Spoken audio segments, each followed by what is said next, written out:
nous, Andrea. On va maintenant ouvrir une page culinaire avec la 5e édition de la semaine de la gastronomie en Israël. Le principe de SoFrench, SoFood, c'est de faire venir des chefs français dans les cuisines des chefs israéliens. Chaque saison, c'est un terroir français différent qui est mis à l'honneur. Et cette année, eh bien, c'est le savoir-faire alsacien qui est venu à la rencontre des techniques israéliennes. Nos caméras n'ont évidemment rien raté pour vous. On regarde le reportage de Samuel Calvo et on en parle avec les chefs Meir Danon et Cyril Bonnard. Juste après, ils seront là avec nous sur le plateau de Société. Regardez. Rencontrer et partager, telles sont les valeurs de la semaine de la gastronomie française en Israël. Cette année, c'est le terroir alsacien qui se déplace pour découvrir le savoir-faire israélien. L'hôte de cet événement est Meir Danon, qui reçoit un chef français, Cyril Bonnard, dans son école au port de Tel Aviv. Petit tour du propriétaire. Bonjour, je m'appelle Meir Danon. J'ai ouvert cette école de cuisine il y a 1 an. Je vais vous faire visiter, suivez-moi. Donc là, on est dans la salle de pâtisserie où il y a 150 élèves par an qui suivent notre programme de pâtisserie. Là, ils sont en train de faire un examen, donc on ne va pas les déranger. Venez avec moi. Donc là, on est dans la salle de cuisine où on apprend aujourd'hui comment faire les huîtres, comment cuisiner les huîtres. C'est un programme de 6 mois que tout le monde suit ici. Et voilà. Pour cet échange culinaire, l'invité est roi et c'est donc Cyril Bonnard qui propose 2 plats à l'inspiration assurément alsacienne. Je vais vous préparer un tartare de bœuf à l'alsacienne, donc qui sera préparé donc à base donc, de filet de bœuf, de hareng fumé et de radis. Ici on a les radis qui ont été taillés à l'emporte-pièce et blanchis, qu'on va mettre à mariner avec de l'huile d'olive et du maggi. Donc mon huile d'olive et mon maggi, on va poivrer et retourner, bien les laisser mariner. On a notre tartare de bœuf, donc c'est du filet de bœuf, un cœur de filet de bœuf, le plus tendre possible, qui a été taillé en brunoise au couteau. Dans ce tartare de bœuf, on va y ajouter donc une brunoise de navet blanc cru, voilà, qui va apporter du craquant et de la fraîcheur à la viande, et le hareng fumé. On va pas mettre de sel puisqu'on va remettre du maggi et l'huile d'olive. Pour apporter un peu de fraîcheur, on va ajouter un peu de ciboulette ciselée. On va mélanger le tout. Là, on enrobe bien le tartare avec l'huile d'olive, le maggi, tartare de bœuf et hareng fumé.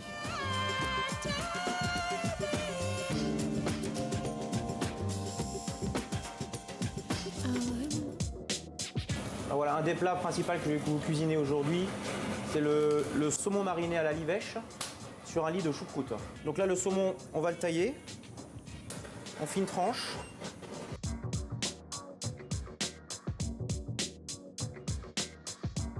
Notre choucroute, donc une choucroute, c'est du chou blanc qui a été taillé en julienne, râpé et fermenté. On va l'utiliser froide, un peu comme une salade. Donc on va l'assaisonner avec une vinaigrette à base de maggi, de jus de citron et d'huile d'olive. J'ai décidé donc de faire une brunoise de pomme Granny Smith qui va donner de l'acidité, du concombre, la fraîcheur et le radis vert pour le croquant. On va mettre tous les ingrédients dans le bol. Je vais assaisonner avec un filet de jus de citron, de l'huile d'olive. On va utiliser de la livèche fraîche. C'est la saison en ce moment en Israël. On a réussi à en avoir pour l'occasion. Donc il faut en mettre très peu parce que c'est un produit qui est très fort, c'est très puissant. Je vais prendre ma choucroute et faire des petits tas. Le maggi qui va servir à mariner le saumon.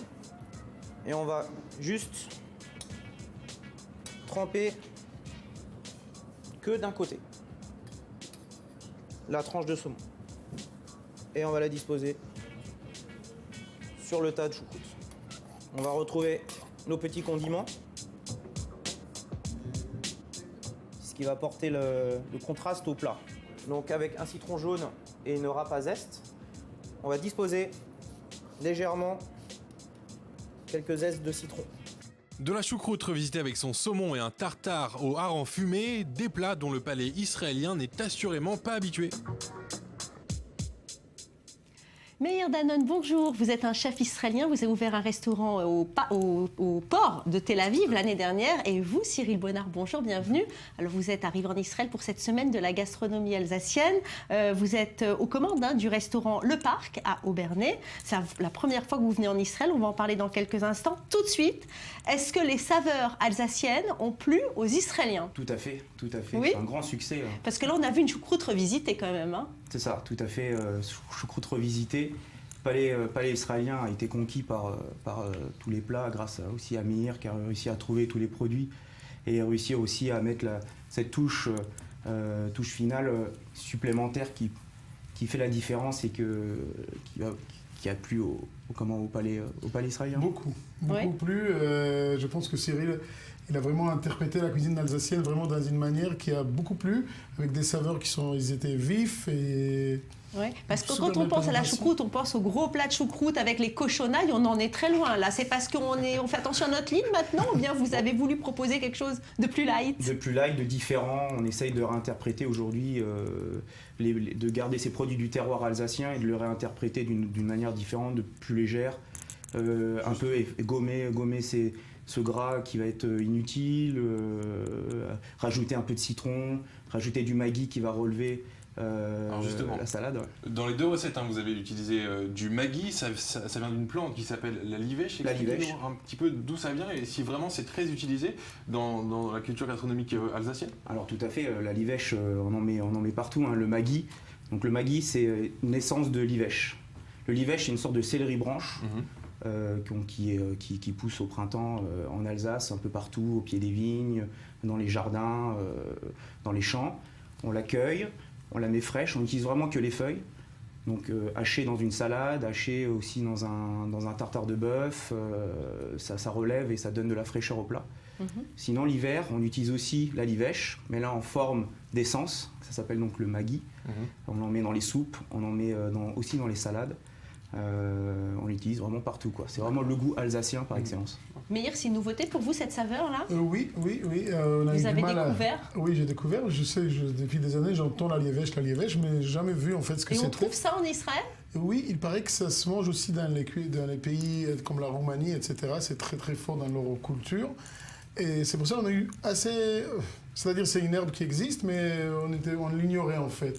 Il y a certaines personnes qui les mangent, mais Alors vous j'ai avez jamais été goûté donc avant. impressionné, et vous impressionné par Israël, je sais que c'est votre première fois. Vous avez aimé? Première fois en Israël, j'ai adoré, j'ai hâte Vous repartez ce soir? Malheureusement, ouais, on repart. Vous allez revenir? Dès que je peux, je reviens pour voir Meir, pour voir Israël et un peu plus approfondir les quartiers, tout ça, parce que c'est vraiment super chouette. Justement, alors ça fait maintenant une semaine que vous avez travaillé ensemble. Est-ce que vous, Meir, vous pensez que les Israéliens ont encore à rougir par rapport à la cuisine européenne? Et comment vous pourriez caractériser la cuisine israélienne? Parce que quand on pense à une cuisine française, un plat français, on va le reconnaître. Un plat italien, on va le reconnaître. Mais comment on reconnaît un plat israélien? Et c'est vrai que c'est difficile à reconnaître parce que l'Israël, c'est un tout nouveau pays. Donc, au niveau culinaire, c'est un pays qui existe 50 ans. Enfin, peut-être plus, 70, je sais pas, 60 maintenant, je ne sais pas exactement. Mais c'est un pays assez nouveau. Et donc, la culture gastronomique est assez neuve. Et il y a beaucoup d'influences de tous les pays. Le chef voyage, il apporte avec eux. Et les Juifs qui sont venus ici de partout, un petit peu, ont amené leur cuisine. Mais c'est vrai que maintenant, je pense que les chefs israéliens redécouvrent un peu les produits locaux, les produits qui étaient là avant, la taïna, l'aubergine, etc. Et ils l'interprètent à leur manière en utilisant des techniques et des saveurs qui viennent un peu de partout. Donc, vous, en tous les cas, vous donnez des cours de cuisine à des étrangers, à des Israéliens. Est-ce que vous trouvez que le niveau est bon? Oui, maintenant je pense que le niveau est plutôt bien, plutôt bon. Et aujourd'hui, les gens ils voient beaucoup la télé, ils regardent beaucoup de choses. Et C'est franchement, très je à trouve... la mode la cuisine à la télévision, aussi bien en Israël qu'en France. Hein. Il y a plein d'émissions de cuisine, on met tout le monde à l'épreuve, qui va faire mieux que l'autre, le plus vite possible. C'est hyper tendance. C'est tendance et ça se voit. Enfin, on voit les nouveaux, les gens qui arrivent à l'école, ils ont déjà un niveau, enfin au moins une connaissance qui est assez étonnante pour leur niveau. Donc moi je trouve que ça contribue. et à cette ouverture d'esprit qui génère justement cet avancement de la cuisine israélienne. Et aujourd'hui, grand jour, le guide Michelin 2017 a été dévoilé, Samuel Calvo. Oui, cette année, le guide compte 616 restaurants étoilés, soit 16 de plus qu'en 2016. Le guide rouge a souhaité mettre en valeur les chefs qui proposaient une cuisine régionale avec une empreinte écologique restreinte. Des prix maîtrisés faisaient également partie des critères de sélection. L'édition 2017 regroupe 4362 restaurants. On va voir ensemble les nouveaux restaurants 3 étoiles. Eh bien, en fait, il n'y en a qu'un. C'est celui de Yannick Aleno qui rejoint pour la seconde fois le cercle très fermé des 27 restaurants dotés de 3 étoiles. Il les avait déjà pour son restaurant Le Pavillon Le Doyen à Paris. Cette fois, il est dans son célèbre restaurant du Cheval Blanc à Courchevel. Oui, alors justement, Cyril Bonnard, on vous la souhaite ou bien vous faites partie de ceux qui finalement, vous ne courez pas après ça? Alors, je cours pas après l'étoile Michelin. Mais pourquoi pas? Pourquoi pas? Moi, je pense, premièrement, on n'est pas obligé d'avoir des étoiles Michelin pour se faire plaisir en cuisine et faire plaisir à nos clients. Merci beaucoup, messieurs, d'avoir été avec moi aujourd'hui. C'est fini pour aujourd'hui. On va courir déjeuner parce que vous nous avez ouvert l'appétit. On se retrouve dimanche pour une nouvelle édition en direct. Passez un excellent week-end surtout. Ne changez pas de chaîne. Vous regardez i24 News. On vous informe en français, en anglais et en arabe. Vous êtes au bon endroit.